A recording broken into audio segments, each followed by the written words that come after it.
Kisah ini menceritakan seorang wali Allah, ketika di dalam dirinya terjadi sebuah gejolak batin yang terjadi antara akal dan hatinya, dan hingga pada akhirnya ia mendapatkan sebuah hikmah pembelajaran serta hidayah. Nama wali Allah tersebut adalah Abu Bakar Al-Shibli.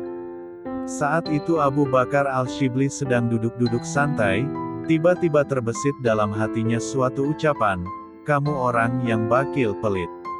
Akalnya pun mencoba menolak dan melawannya. Ia mencoba meyakinkan dirinya bahwa dia bukan orang yang pelit, namun tetap saja, hatinya terus saja mengatakan bahwa dia adalah orang yang pelit. Hal itu lalu membuatnya bertekad bahwa suatu saat, jika ia memiliki banyak harta ia akan memberikannya kepada orang yang membutuhkan, fakir, yang ia temui pertama kali di hari itu. Hingga, suatu hari, ada seorang teman datang kepadanya dengan membawa uang sebanyak 50 dinar, suatu jumlah yang lumayan banyak. "Pakai uang ini untuk memenuhi kebutuhanmu," kata temannya itu kepada Al-Shibli menawarkan bantuan. Sebagaimana niatnya semula, maka yang ia butuhkan saat itu adalah memberi orang fakir.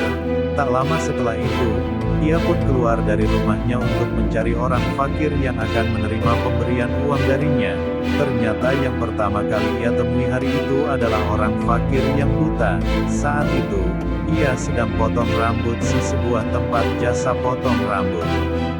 Ia pun memberikan bungkusan yang berisi uang 50 dinar yang ia bawa kepada si buta.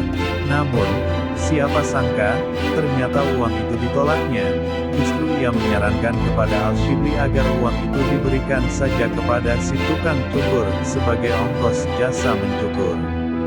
Yang benar saja, ini uang yang sangat banyak, 50 dinar, masa diberikan begitu saja kepada si tukang cukur sebagai upah jasanya, bukankah terlampau kebanyakan? Kata Al-Shibli menolak permintaan itu. Ternyata orang buta yang ada di hadapannya itu mengetahui gejolak hati yang sedang dialami Al-Shibli. Ia pun kemudian berkata, "Tidak salah memang, engkau memang orang yang pelit." Ucapan itu pun akhirnya membuat Al-Shibli berkenan memberikan uang itu kepada si tukang cukur. Namun lagi-lagi, pemberian itu tak berhasil, si tukang cukur juga menolaknya. Ia berkata, "Sejak pertama orang itu potong rambut kepadaku, aku berjanji tak akan mengambil bayaran upah darinya, karena tak ada yang mau menerimanya." Uang itu pun akhirnya dibuang oleh Al-Shibli ke dalam sungai Tigris, Irak. Ia berkata kepada dirinya sendiri, "Siapa saja yang menganggapmu uang mulia, maka ia akan dihinakan oleh Allah Subhanahu wa Ta'ala." Kisah di atas bisa dibaca kitab Masalik Al-Absar Imam Malik Al-Amsyar karya Ibnu Fadlillah Al-Umari.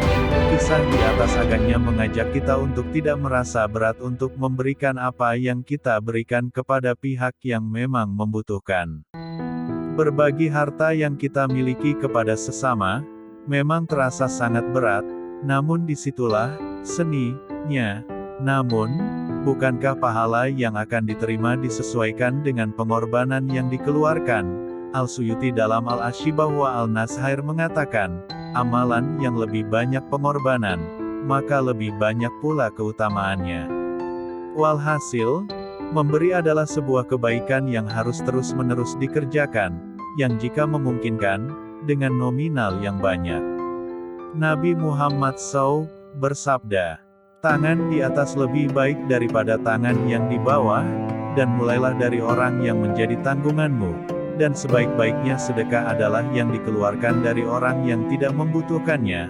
Barang siapa menjaga kehormatan dirinya, maka Allah akan menjaganya, dan barang siapa yang merasa cukup maka Allah akan memberikan kecukupan kepadanya." Hadis riwayat Bukhari.